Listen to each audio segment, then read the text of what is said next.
ओम। परिवर्तन।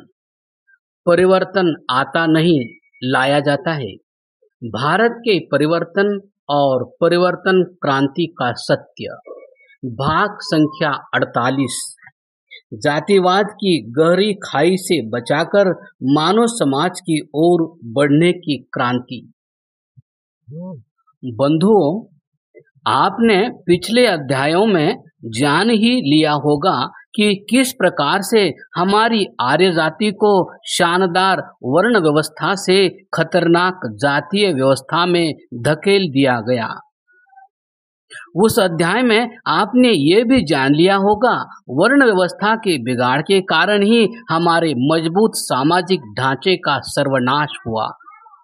जो वर्ण व्यवस्था गुण, कर्म और योग्यता के आधार पर थी, वह जन्म के आधार पर हो गई। यानी जो जिसके घर पैदा हुआ वह उसी जाति का। भला इंजीनियर के घर पर पैदा होने वाला बालक इंजीनियर कैसे माना जा सकता है जब तक वह इंजीनियर होने की योग्यता न प्राप्त कर ले। डॉक्टर के घर में पैदा होने वाला बालक भला बिना पढ़ाई लिखाई करे, निर्धारित पाठ्यक्रम पढ़े बिना, उत्तीर्ण हुए डॉक्टर कैसे बन सकता है। पर ऐसा हुआ और यही समाज के पतन का, राष्ट्र के पतन का मूल कारण बना। आप स्वयं विचार करके देखिए कि अगर बिना पढ़े लिखे डॉक्टर का बेटा डॉक्टर का काम करेगा और डॉक्टर जैसा सम्मान और धन पाएगा तो मनुष्यों को हानि होगी कि नहीं। इंजीनियर का बेटा बिना पढ़े लिखे इंजीनियर बनकर पुल और सड़कें बनवाएगा और सम्मान व पैसा पाएगा तो कैसे होंगे पुल और कैसे होंगे भवन।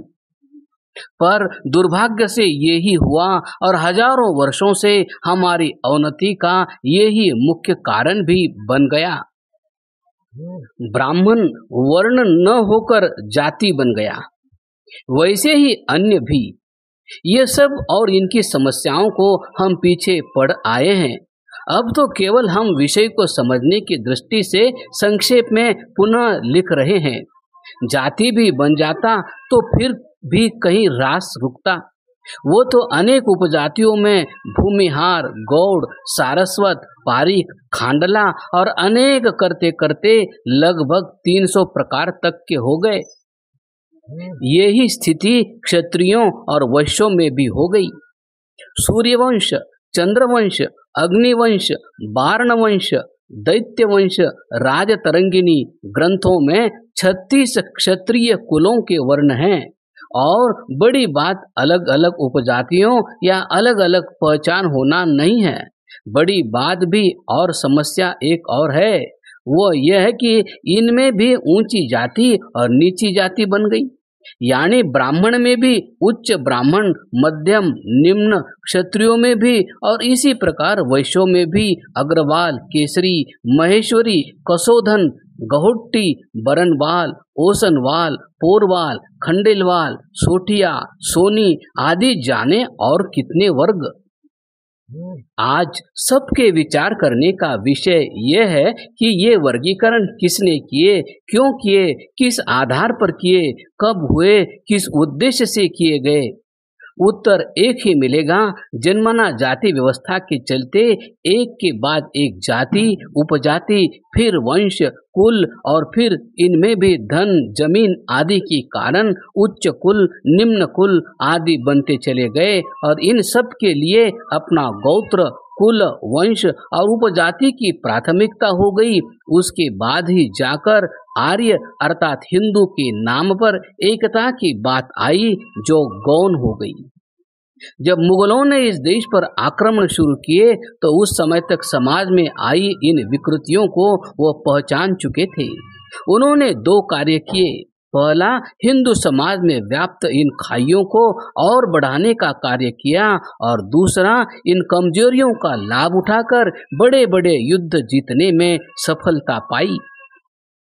कई प्रसिद्ध उदाहरण हैं ऐसे युद्धों के जहां एक जाति के लोग दूसरे जाति के हाथ का बना खाना छूते तक नहीं थे, जिनके चलते सेनाएं हार गई। सैनिक तो अलग अलग जातियों के थे, किंतु निम्न जाति कहे जाने वालों के साथ खड़े होना भी धर्मभ्रष्ट होना मान लिया गया। तो भला एक साथ खड़े होकर युद्ध कैसे लड़ा जाए? यह एक ऐसी सच्चाई थी जिसका पूरा लाभ लुटेरे और आक्रांता ले रहे थे। चौथे वर्ग की बात करें तो शूद्र कहलाने वाले वर्ग की तो पहले से ही स्थिति खराब थी, पर वो भी और गहरी खाई में जाने को तैयार हुए। उनकी यहाँ भी अंदर ही अंदर अनेक उपजातियां बन गई, वो भी ऊंची और नीची, यानी जातियों में जातियां, उनमें उपजातियां, उनमें वर्ग, उनमें पिछड़े, अति पिछड़े, दलित और महादलित। धैर्य से विचार करें, जब हम इतने हिस्सों में बट चुके थे तो इस बटे हुए समाज को बाहरी आक्रांताओं द्वारा हराने में भला किन मुश्किलों का सामना करना पड़ता। ये ही हुआ भी। पहले मुगल फिर अंग्रेजों की सत्ता दोनों ने हमारी इस कमजोरी का खूब लाभ उठाया। पहले हिंदू समाज में जिनको नीचा घोषित किया गया उसी को मुस्लिम बनाने के क्रम शुरू हुए। मुस्लिम आक्रांता तो बहुत कम संख्या में यहाँ आए थे। भारत में जो करोड़ों मुस्लिम बने वो इसी ऊंच नीच के जाति भेद के चलते ही तो बने। हमारे समाज में लगातार फूट डाली जाती रही और थोड़े थोड़े वर्गों को तोड़ तोड़ कर उधर ले जाया जाता रहा। हम ऊंच नीच होने के घमंड से बाहर ना निकल सके। महा दुर्भाग्य। अंग्रेजी सत्ता ने तो हमारी इस स्थिति को अपने लिए बहुत अनुकूल माना और वे धर्म के नाम पर, जाति के नाम पर, उपजाति के नाम पर फूट डालकर हम पर शासन करने में कामयाब रहे। और उनके साथ ही भारत में आई क्रिश्चियन मिशनरियां हमारे छोटे कहे जाने वाली जातियों को सम्मान और सुविधा देने के नाम पर ईसाई बनाती गई। आज पूर्वोत्तर के नागालैंड, मणिपुर, मिजोरम आदि और केरल, गोवा, पांडिचेरी और अन्य भूभागों में क्रिश्चियनों की संख्या बड़ी देखते हैं। यह हमारी इन्हीं कमजोरियों और महाभूलों के परिणाम स्वरूप ही तो है। खैर, चर्चा करते करते हम ज्यादा आगे गए। महर्षि दयानंद दीर्घ दृष्टा थे। उन्होंने सारे देश और समाज का भ्रमण करते हुए इन परिस्थितियों को गहराई से समझ लिया था। इसको वे भारत की दीनहीन अवस्था का सबसे बड़ा कारण मानते थे। उन्होंने बहुत मेहनत और तप से इस देश और जाति की दुर्दशा के कारणों को जानने और समझने का प्रयत्न किया था।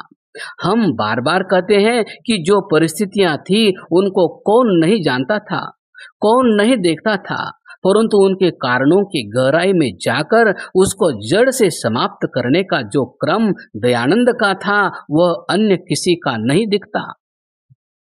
अनेक संतों ने समाज में कुरीतियों के विरुद्ध आवाज उठाते हुए अनेक बातें कही।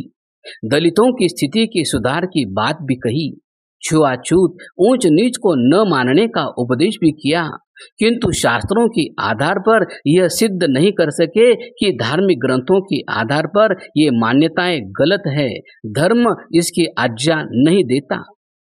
यह घोषणा करने वाले आधुनिक काल के प्रथम संत महर्षि दयानंद ही थे। उन्होंने शास्त्रों, वेद, मनुस्मृति आदि के आधार पर स्पष्ट घोषणा की कि जन्म से वर्ण का आधार मानना गलत है।